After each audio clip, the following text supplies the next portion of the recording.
People who work in the prawn industry, editors, cameramen or women, office assistants, etc., what everyday work challenges, peculiar to your industry, do you face? I write prawn for a living. I get an unusual amount of letters from people in prison, and most of my fan correspondence, not just from prison, is thinly veiled attempts at sexting.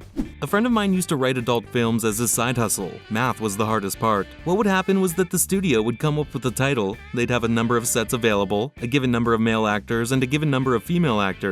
The writer was given all this information and had to come up with a storyline that used all the sets and also included all the different combinations of men and women. Because you can't have the same two people get together twice in the same film, people tend to fast forward through a coupling that they've already watched. So it all came down to complicated combinatorics to get it all to work together. I was invited to a fetish prawn shoot at this bar in San Francisco a few years back where this woman was strapped naked to a wooden cross and waterboarded with beer and had her titties slapped around. After the shoot, I talked to her for a while and she said the toughest part of the job is getting people to realize she wants to be there and is not there against her own free will, even though the shoot portrays a completely different story. Used to work law enforcement, quit the police force because I didn't like the way things were being handled at a higher level, and now I work as a contractor for prawn sites. I filter through the uploaded videos to ensure there is no CP, hidden videos or pictures in videos, surprise gore, etc. Delete gore and other random videos, like the Super Bowl halftime show. CP gets forwarded to the proper authorities, alongside any info we have on the uploader's account. I hate it at times, but at least some good comes of it. Pays better and the job is safer. I'm hoping to make a career of it because honestly, prawn isn't going anywhere. Also, my predecessor, a person who had a monopoly on the filtering prawn videos industry, turned out to be a pedophile. He was arrested and his team disbanded, which is why a law enforcement background was helpful in starting me on this path. It's just safer for everyone. I've met a dude in Japan whose job consisted of pixelating the genitals. It was a pretty good gig according to him, nothing to complain about. I have a cousin who used to work in post-production editing. She only quit because the hours were long and it was taking a toll on her health. She's still friends with a lot of them to this day. Some tidbits she told me, most of them do it to fund college. The freakier the scene, the more they get paid. Girl-on-girl scenes pay the least. There's a ton of money in the cam industry. I guess I had it easy. I did editing and visual effects. My main problems were people giving me a ton of footage, not using a slate, having the actors ad-lib so much I couldn't always figure out what went where. Oh, and missing clean plates, missing background shots and such. Basically, my issues were it was rapidly shot stuff by people who weren't professionals and would forget steps that are important later. Not necessarily prawn industry, but I worked for a publishing company that did adult books. We were working on a book of 101 sex positions. The publisher wanted 101. The salespeople said that worked best, and we booked the models for 101 photos. Dear God, we were reaching by the end. There are not that many ways to position the human body and have the genitals line up to anything worthwhile. I'm confused. I know like 4 or maybe 5 ways of making things line up. The others must be impractical or require a combination of skinniness and flexibility found only in yoga gurus. Maybe you should listen to Butterfly Effect. It's a bit more broad, but still in the same topic. One thing that surprised me was that male prawn actors will use prawn to keep their penis erect during takes. I used to work for Team Skeet in the office, editing photos, updating the websites, tube sites, etc. My everyday challenge was to write the corniest story or description I could think of.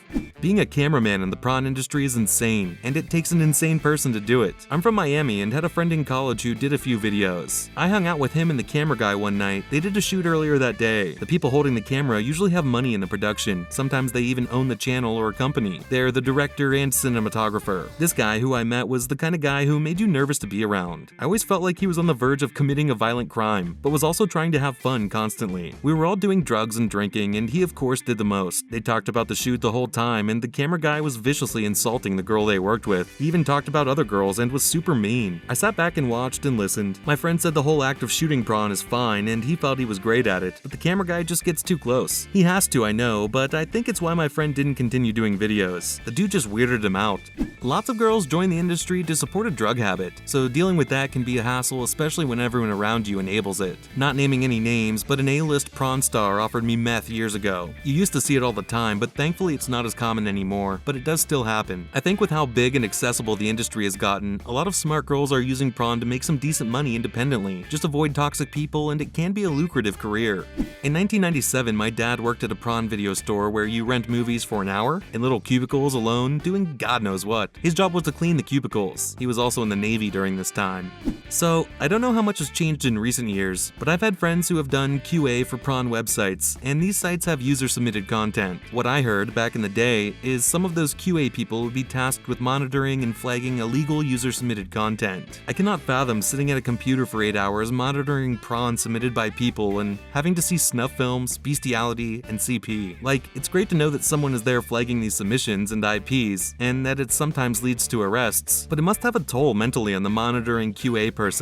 I worked for a small local prawn company for about 3 years. I handled a lot of the paperwork, the 2257 info, writing paychecks, booking hotel rooms, etc. I would also hold a camera during the live shoot, help the models, go to the store if we forgot something, shit like that. There were only about 4 to 5 of us working at a time, 2 holding handheld cameras, 1 being the director, the others checking the lights, the static cameras, and monitors. A couple of things. The smell. The set always smells like a weird blend of latex and lube, mixed with the food from the craft services table. The more people you're filming, the harder it is to keep to a timeline. It's oftentimes like trying to herd cats to get everyone on set at the same time. Of course, as soon as they eventually arrive, something will happen to the cameras or the lights. There's a lot of hurry up and wait. Filming prawn is really quite remarkably unerotic. I actually almost fell asleep once while filming. Now mind you, the models we were filming were extraordinarily boring for some reason, and I started nodding off. I found there are 2 types of models. Women that are extremely smart, using the industry to further their career aspirations, even meeting women going for their PhDs. The others, let's just say I've handled rocks that had more brains. There doesn't seem to be a lot of in between. Also, very rarely does someone come on screen without help. There is normally a cut, with the guy jerking himself pretty hard, then it cuts back to the money shot. Only very rarely was a man able to achieve orgasm without jerking off first. As far as the story of the guy getting a mouthful on accident, I had no doubt that was a setup. You never film that close, as most cameras can zoom pretty damn good without putting yourself in the splash zone. Some time ago, while visiting American cousins, I was invited to their neighbor's birthday barbecue. The birthday boy had started out as a documentary filmmaker, but for the last few years he had made the vast majority of his considerable income directing and shooting high production value prawn. I work at the studio floor level in the feature film business, so we had lots to talk about. When the backyard over the top long necks conversation rolled around to his genre of filmmaking, as it inevitably had to, I asked him if watching prawn still turned him on, considering his occupation. His answer was a definite F no. Why not? He said it was because of the smell. Apparently making prawn in close quarters smells like you guess it might smell. Of sweat and spit and ass and piss and vaginal secretions and God knows what else. All over a cloying background stink of fruit-flavored lube. He compared it to being locked inside a construction site's unserviced porta potty, alongside a big bowl of strawberry puree. He said he can't watch prawn because it brings back the smell, which kills his passion. What's more, his aversion to consuming prawn himself ironically creates a domestic issue because his wife likes to watch prawn, especially the prawn he makes. There's a series of podcasts by John Ronson, The Butterfly Effect in the Prawn Industry. Starts with the creation of Prawn Hub and talks about how Prawn Hub changed the industry. Was quite a fascinating listen.